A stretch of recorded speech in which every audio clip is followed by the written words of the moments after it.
Yo, what's up? Welcome inside the opening line. Corey and Benny, game one of the NBA Finals in the books. Also want to hop in a little bit of college football games of the year lines. I got a little baseball to get into today. But Benny, what's going on, my man? There was a basketball game last night. Was that what you called it? I mean, okay. It kind of looked like a one-sided affair to me last night. But hey, this is why I said earlier in the week I hopped on the Warriors at +1. After watching everything, after seeing everything, the books made an absolute killing last night, right? Because, I mean, we had FanDuel and DraftKings Sportsbook in New Jersey. They put out the numbers. They were both like 90% of the money, 90% of the bets on Golden State last night. So, they're probably feeling pretty good today over there in the sports books. Yeah, and that's why, that's why I hate betting from a place of emotion. You know what I mean? 9 times out of 10, I do not make that bet on the Warriors. But like I was telling you earlier, when you got crazy Canadians in your DM and texting you, emailing you and sending you tweets and shit like that, you know what I'm saying? Now I'm like, okay, now I want to smoke, but you can't play it like that. So I went out there, FanDuel Sportsbook yesterday, Benny. This is always not a good day when you have these many tickets in your hand. Warriors money line, that one's not going to hit. Nope. Warriors in under 215. Interesting, the total in this one. Well, I was just going to say, I don't remember what the final was. 118-109. So 227? Mm-hmm. Yeah, that's a big number. That is a big number. But the first half, I had the first half under, too. The first Barely, half. Right? They rated by like half a point or something like that? 108, the three-pointer that hit at the somebody hit a three right before the break. And then Steph should have been at the free throw line. Yes. And then Danny Green made that stupid play fouling Steph with 2 seconds left, but they said that they said it was a non-shooting foul. Mm-hmm. So we got away with that one right there. So that one barely cashed right there. Yep. We also hit the first quarter under, right? So that was good. We hit the first quarter under. We hit the first half under on the app. I'm so disgusted with that Red Sox Yankee bet. Because that was supposed to be, I can't do that. I didn't even consider the rain out. So we didn't get that one right there. This is the Warriors spread. That didn't happen. Mm-hmm. Kyle Lowry to score 15 and the Raptors to win. Yeah, we'll talk about that one in a little bit because that didn't happen, right? That was one I was very wrong on, and I kind of want to talk about that one later. The under for the first quarter, that's this one right here.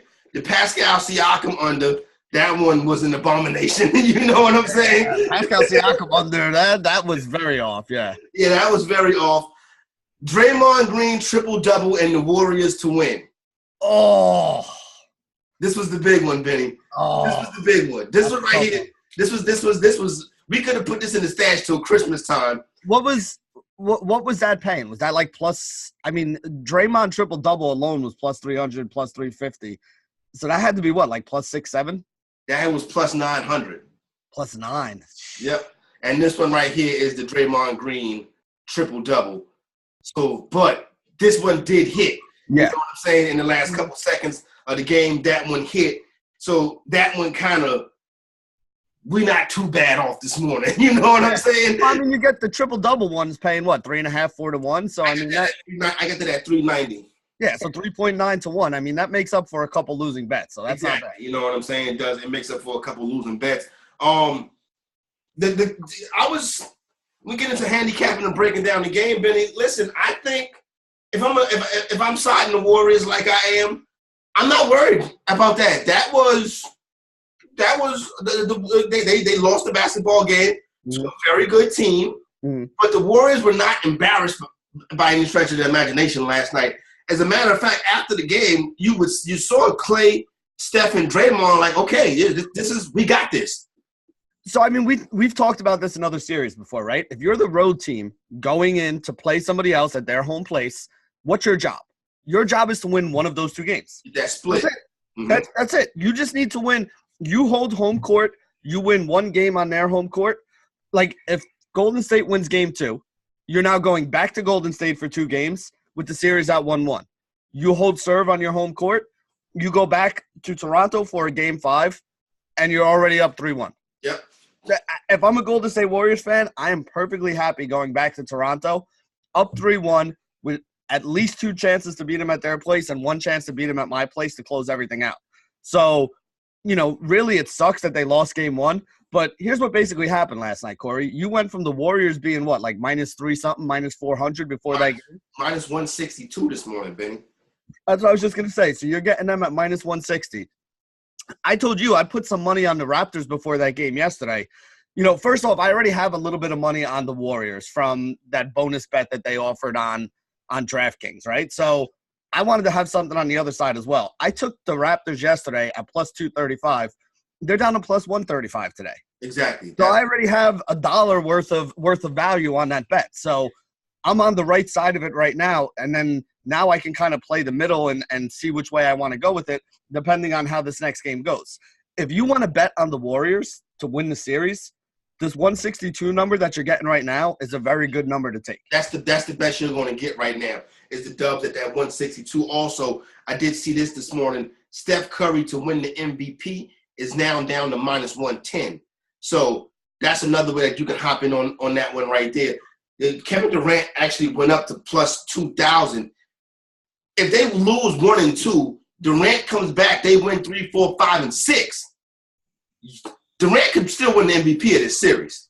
I mean, the 2 games that they played this year, Durant had like 30 and 50 against them. So, wow, I didn't know that. Yeah, I mean, I think you had the game he had 50. I think there was no Steph and no Draymond. Okay. So I mean, you got to take that with a grain of salt. But I mean, 50 is still 50. You still hung up half 100 on a team. That's still pretty impressive. So professional basketball team. Yeah, exactly. KD is the way that you would have expected a healthy Warriors team to play through in this series. Okay. That's the guy who has played well against the Raptors in the past, that you would have thought that he would have been the focal point of whatever they were doing, whatever they would have done in this series. My only beef, though, Corey, I'm going to say this, is like, I have no idea how hurt he is. Kevin Durant is one of the best players in the NBA. I'm 100% Kevin Durant is arguably a top 3 player in the NBA, and really I'm not going to make an argument that he's not. There are people who will, but for me, he's a top 3 player in the NBA. Is he going to be 100% Kevin Durant, though? I mean, because we saw last night, everyone got excited about Boogie Cousins going to play in that game.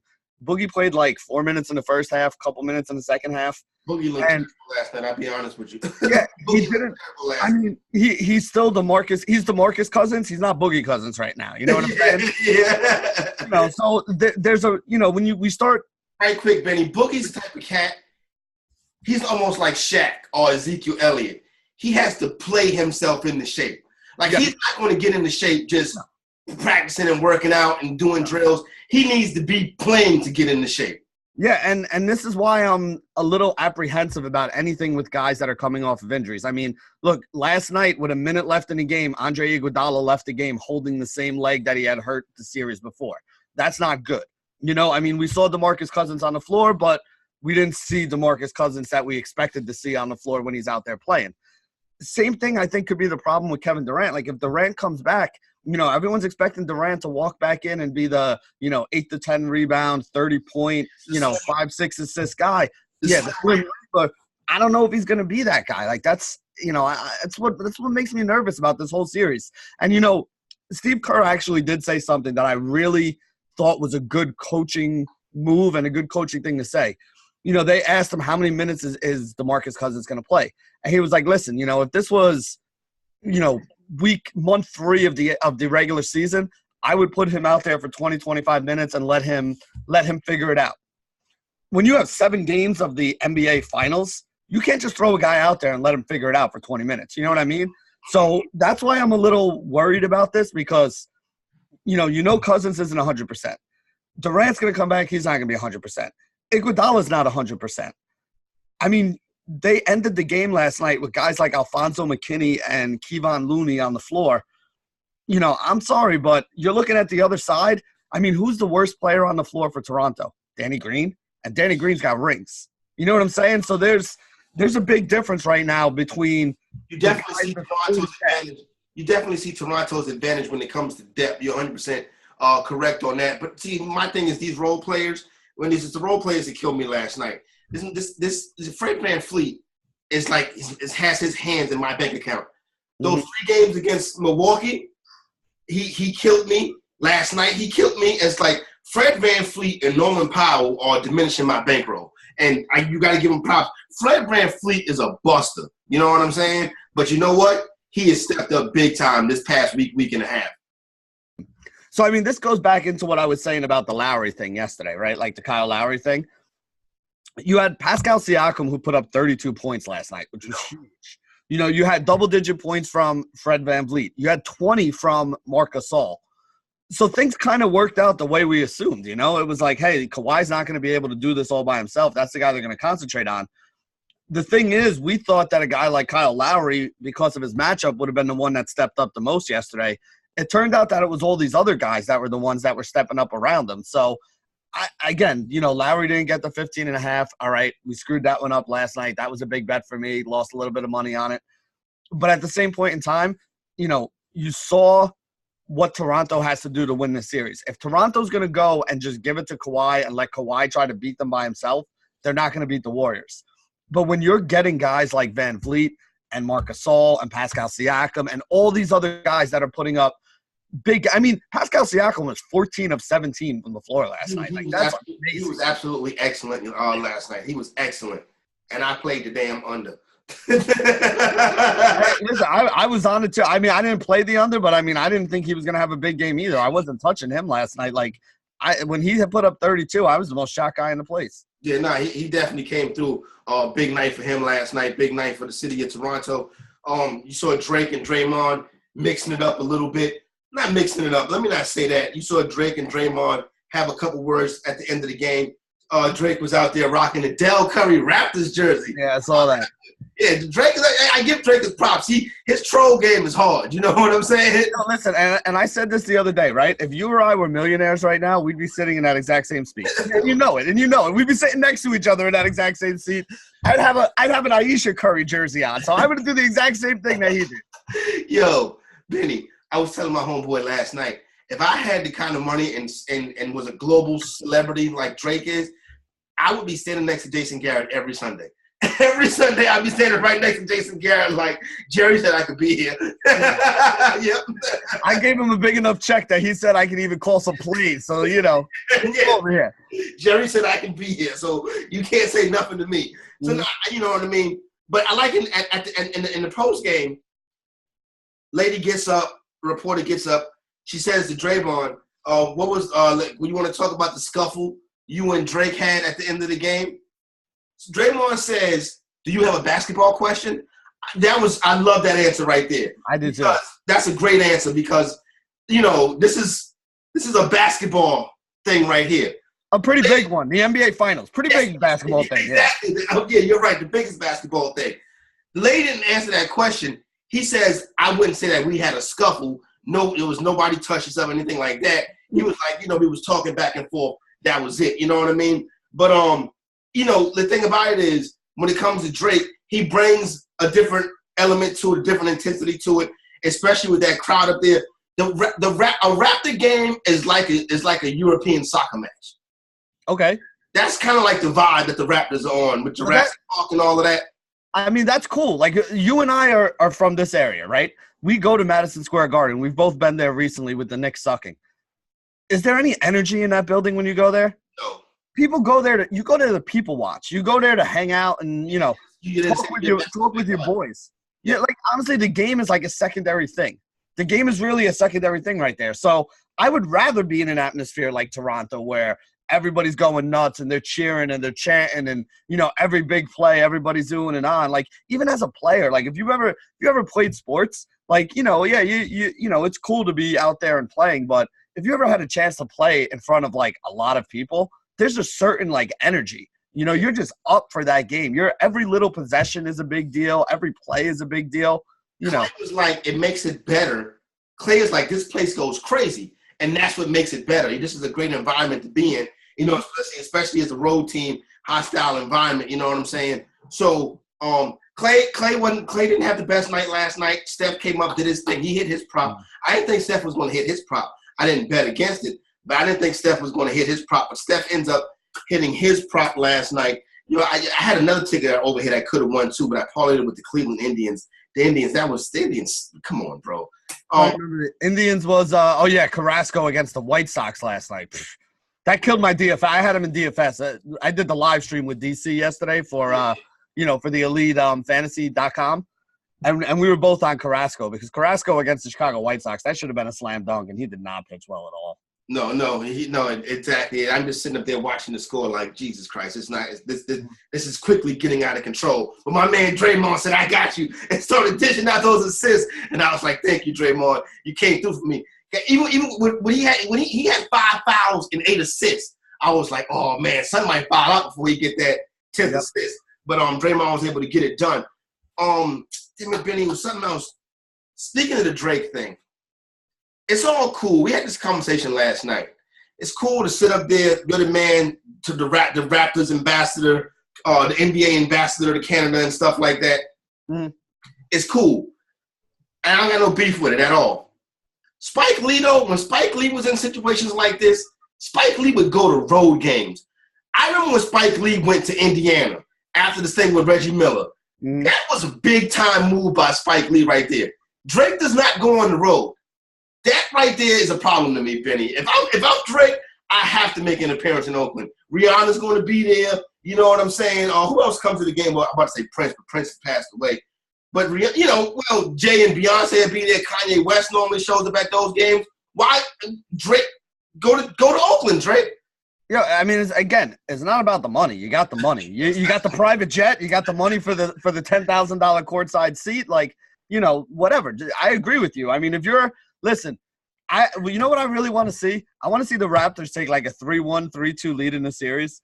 And for it to go to Game 7 and for Steph to have like a bunch of big threes in the fourth quarter of Game 7 and then just to go over to Drake on the sideline.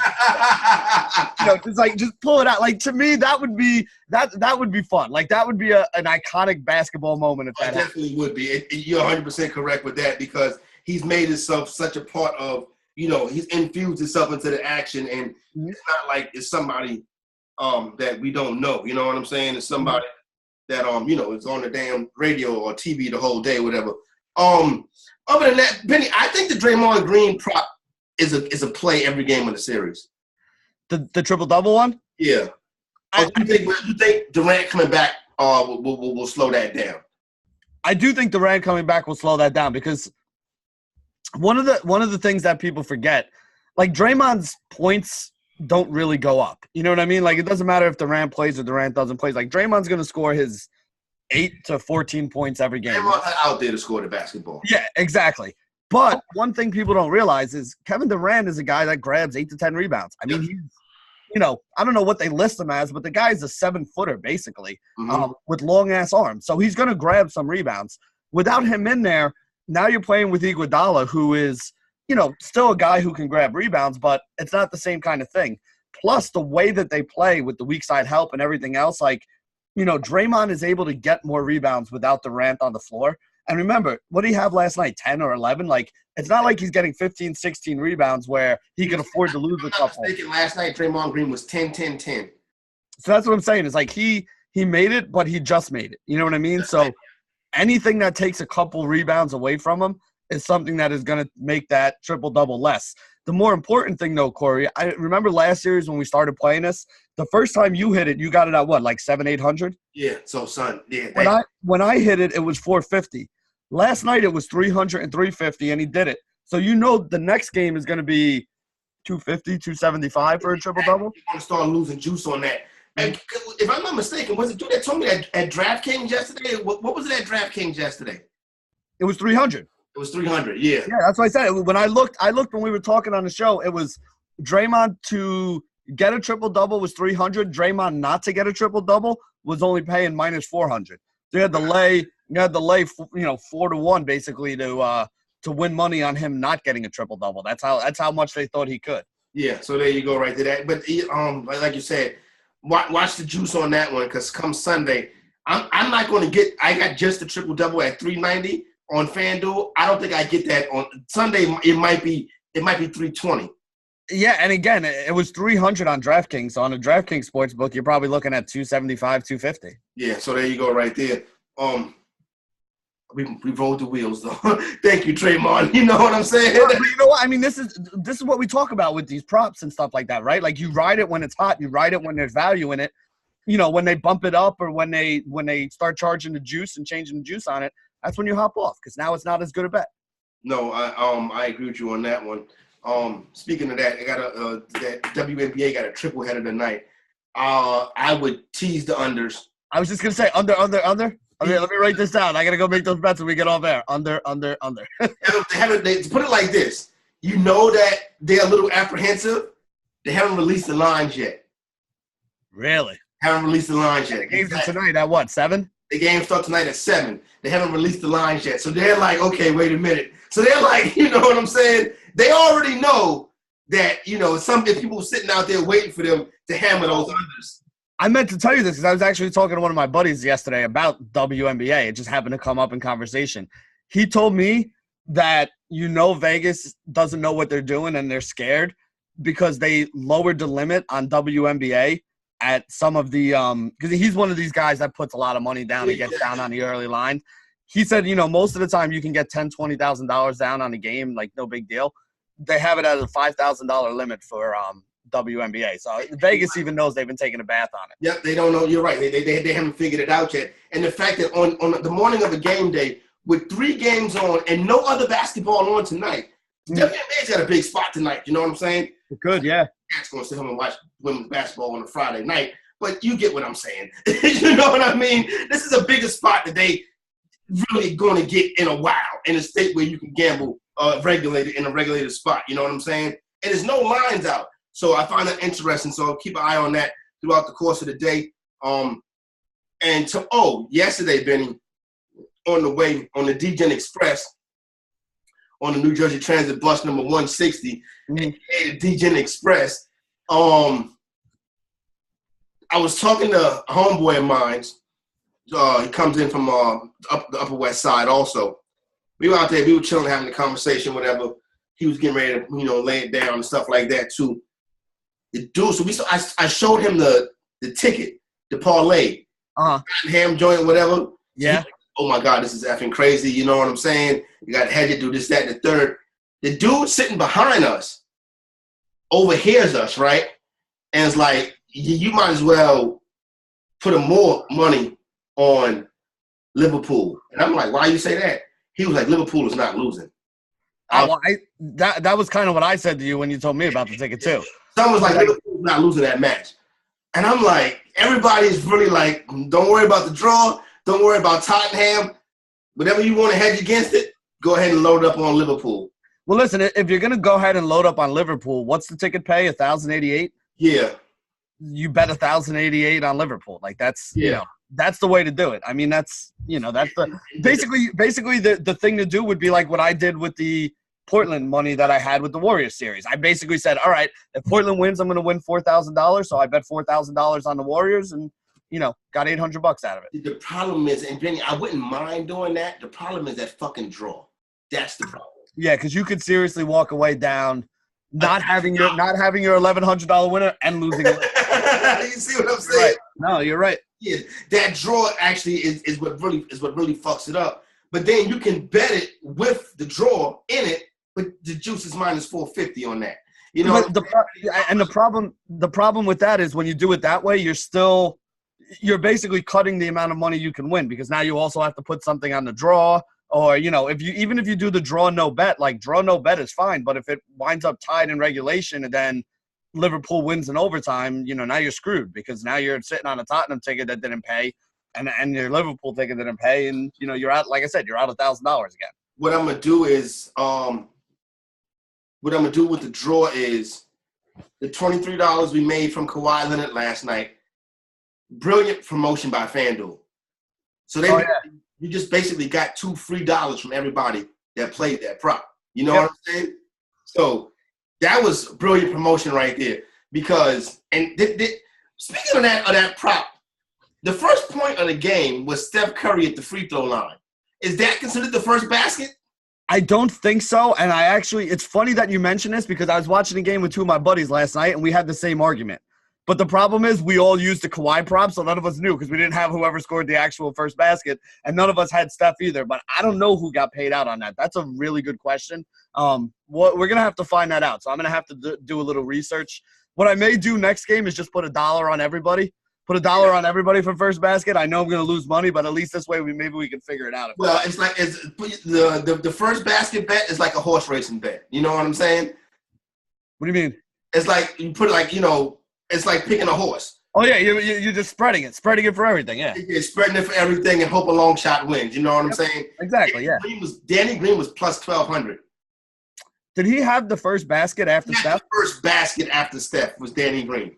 So, if anybody's out there listening to this that actually – and nobody took Danny Green last. If anybody had the Danny Green, let us know. We're trying to figure out. Or if you had Steph. Somebody might have had Steph out there. If you had Steph and you got paid, let us know. You know who may have had Danny Green hit the first basket?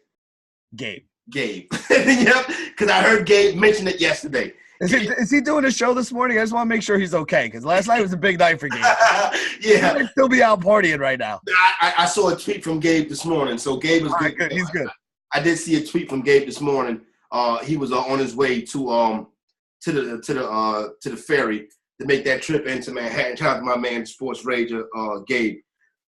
What do we think for game 2? I'm all in now, Benny. I'm on the Dubs. What do we got? Yeah, I mean, I'm going to go to the Warriors in this one. Like I said, last game I was apprehensive of putting more money down with everything, but if you're the Warriors, your job was to win one of these 2 games. So, all right, you screwed up the first one. You didn't win it now. Maybe Toronto gets a little bit complacent there. Maybe they get a little bit happy. But if the Warriors can take this game 2, they go on and, 1-1 lead. They got home court advantage back. That's exactly what they wanted to do. That was their job in this series. So you're getting plus money on the Warriors again. I saw it this morning, Warriors +2, which means the money line is plus money on the Warriors again. I'm willing to take the Warriors at plus money. There you go right there. All right, quick before we get into some baseball today and get up out of here, the Golden Nugget yesterday released their lines for college football games of the year. I'm not going to go through the whole thing. I just run down a couple. August 29th, the first real big marquee matchup of the year, Miami and Florida in Orlando. Miami is catching 7.5. Manny Diaz out there now as a head coach. If they can get some decent quarterback play, you know what the Canes can do. You know the kind of talent they possess on defense. If I'm going in on this early right here, I'm catching that 7 with the Canes. Another big-time early season matchup is Texas A&M is making a trip to Clemson. Clemson is laying 17.5. Texas A&M should be within 17.5 points of Clemson. But I don't know. I don't bet against Clemson, man. I don't bet against Clemson. That's a lot, though, man. That's 3 touchdowns you're looking at there. You need. Yeah, exactly. But A&M's a decent SEC team. I don't think Texas is 20 points better than A&M. I don't think Clemson is 20 points better than A&M, even in Clemson. LSU goes to Texas early in the season. A lot of people think that the Texas Longhorns are a team that could win the Big 12 championship this year. I still think that this will be LSU. Even going on the road, I like LSU, but this is going to be a monster game right here. LSU laying 2 right now. This probably goes off as a pick 'em. I like LSU. I'll take LSU there. I haven't been a big fan of Texas the last couple of years, and I'll take the SEC over the Big 12. No doubt. I would on that one right there too. Especially right now, you're getting LSU at 2. That game is probably going to go off as a pick 'em. That'd be my guess because Texas is a big route, and the numbers, people, if you go into a sports book, I know heard a great story years ago. Dude goes into a sports book. Everybody's at the line. It's Saturday morning. Everybody's getting ready for college football, whatever. Dude comes in and drops $40,000 on the Texas Longhorns. So everybody's in the book starts going crazy. Oh, man, it's a sharp bet in here. It's a sharp in here. Guy just dropped $40,000 on Texas. Guy dropped $40,000 on Texas. So the guy gets up to the window and was like, hey, who is that sharp better that just dropped $40,000 on Texas? The guy at the window says, a Texas fan. That's it. You know what I'm saying? It's not everybody that drops $40,000 is not a sharp. There's just some guys out there that have $40,000 worth of play money and they went to the university. Matthew McConaughey drops $20,000 on Texas when he goes to bet. He's not a sharp. He's a Texas alumni. Like there's, Matthew McConaughey. Okay, I didn't know that. Yeah, exactly. Not a sharp, exactly. Yeah. There's a difference between being a sharp and just being rich. Exactly. That guy was just rich. Texas fans tend to inflate Texas lines. So that'll probably go off as a pick 'em right there. Alabama goes to South Carolina. They're laying 18. That's a big number. South Carolina should be a better football team than that at home, catching 18 versus Tua and the boys. September 21st, another one of the early season marquee matchups. Notre Dame goes to Georgia. Very rarely we get to see Notre Dame coming to the Southeastern Conference. They're going to Athens. Georgia is getting 10 in that one, Benny. And I think that Georgia, I can't think the last time Notre Dame has played on the road in the SEC. They usually go out to like USC in the Pac-12, or they'll play some of the Big Ten schools, Michigan State. Yeah. I'm trying to think SEC. Like I don't remember them ever going to LSU, at least not anytime recently, or Tennessee, or. I think this I don't know. is the first year of that series. I think Georgia goes to Notre Dame. You know what it is? You got the Catholics in Notre Dame, and then you got the anti-abortion people in Georgia. So I mean, they're kind of boys. None of them want abortions anyway. So you can call that the abortion bowl. Might as well. You know what I mean? What we got going down for Major League Baseball today, Benny? A couple things that I'm looking at here. One of them is the Milwaukee-Pittsburgh game. The game is in Pittsburgh, so the line is the over is a little lower than you would have expected it to be. But you got two crappy pitchers on the mound in that game on both sides of it. Two guys with ERAs over 5. And the thing is, their ERAs are over 5, and the xFIPs are well over 5. So they've actually even pitched worse than the ERAs have kind of shown. So I like the over a lot in that game. So that was one of my bigger bets in the morning. Over 9.5? Yeah, over 9.5. Because honestly, I had it as 11. So I mean, 9.5. I'm getting a run and a half in there. That's a decent amount of money. So that's worth a wager for me. Bet for you in Baltimore. Anytime you can get bad pitchers that give up home runs in Camden Yards, we always want to look at it. So San Francisco, we got Drew Pomeranz pitching for them. 8 home runs allowed to right-handed batters in 29 innings this season. So basically a home run to a righty about every 1 in 3 or 4 innings. There's not a lot of righty power you really love on the Orioles. The guy who stands out the most to me is Renato Nunez. Okay. Again, it's a small sample size. He's been hitting cleanup for them lately as their DH. The guy has over a 300 ISO score, and ISO score being the power number that we look at, against left-handed pitching. So Renato Nunez, I think I'm getting 320 to hit a home run on him. I don't want to play the home run and to win the game because Baltimore sucks. No, it's Baltimore, son. Yeah, so, that's like, to me, that's just kind of rolling the dice too much. But, if you're going to give me over 3-1 on Nunez against a lefty to hit a home run, especially a guy that's been giving up home runs, I don't mind that. That's not too bad. And then I'm going back to the Cleveland Indians here today. Not only do I like the Indians to win the game with Trevor Bauer on the mound. Win the game last night, then. I know. They should have. But, it is what it is. I don't think that I'm going to get screwed twice in a row by an inferior offense against superior pitching. So you got Bauer on the mound tonight.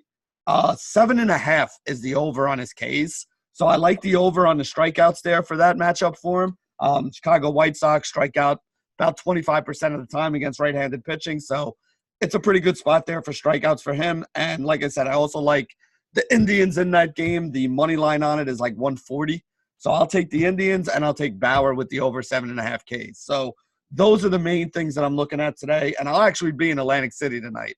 So maybe I'll throw some more stuff in there, but I don't want you guys following my DGen bets after I have a couple drinks because that's just going to be like whatever. Handicapping what we're doing right now. When you get to the Borgata, when you get to